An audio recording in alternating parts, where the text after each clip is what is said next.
make some extra cash before the orchard went dormant for the winter, along with Granny's income. She was undeniably the heart of the place, but Grampy had been the business-minded one. It was no secret that sales had slumped after we lost him unexpectedly about 3 years back.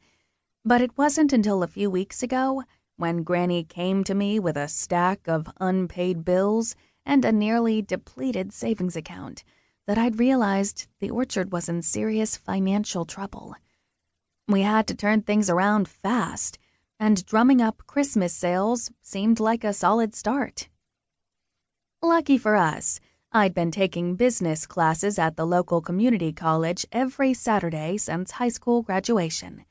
And if I kept it up, I'd have my bachelor's degree before my next birthday. Earning a 4-year degree in just shy of a decade didn't seem like much to brag about, but taking things slow had made it possible for me to pay cash as I went. So, unlike a lot of folks I knew, I'd be debt-free when I finished next spring. And that was something I was proud of.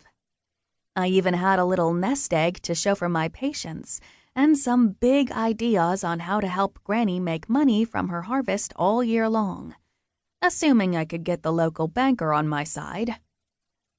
Luckily, I had another week of Thanksgiving break from classes to get things in motion. "Come on in," Granny said, waving the guests closer and enchanting them with her smile. Her heart-shaped face and thick brown bangs made her look deceptively younger. Her narrow, youthful figure didn't hurt. She'd been mistaken for my mother more times than I could count over the years, and it was probably the most accurate mistake ever made. I'd gotten my dark hair and eyes from Granny, my wide cheekbones and pointy chin, too. My go-getter attitude and big mouth came straight from Grampy. He'd taught me to speak up and state my mind, because ladies didn't always get the respect they deserved in farm endeavors. I'd loved the empowerment in those lessons. Sometimes a little too much, and to Granny's chagrin.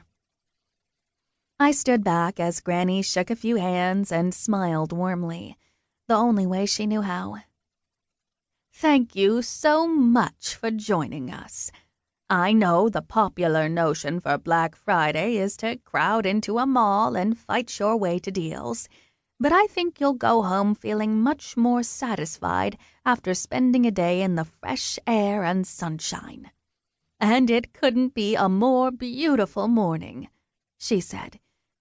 "It seems as if these old hills have put on the dog just for you, showing off all those brilliant colors in a grand West Virginia welcome. If that's not enough, Winnie and I have plans to spoil you, too." She shot me a wink and a grin. "We'll start with a proper hayride and farm tour, then move on to a fantastic sampler buffet around noon. So, if you see anything you'd like to try while we're out exploring, chances are you'll get a little taste of it soon." The tour group's faces lit up at the mention of free food. "First," Granny said, clasping her hands in front of her, "where are y'all from?" A woman dressed like a stewardess lifted her lanyard and smiled. The plastic badge on the end identified her as the tour guide for Ohio senior trips. "Cleveland," she said. It was our third tour group of the morning, and our second from Ohio. The first had arrived from Columbus with the sun, and the group in between had been from Pittsburgh. Granny grinned. "Well, we're sure glad to have you." She opened her arms and corralled the group toward her waiting tractor and flatbed wagon with safety rails. "Let's start with a little ride around the property. We'll visit the buildings where we sort and wash apples the same way today that we did 40 years ago. You're going to love it." She herded the bulk of the senior trip people onto the wagon. When every hay bale seat was full, she locked the gate behind them,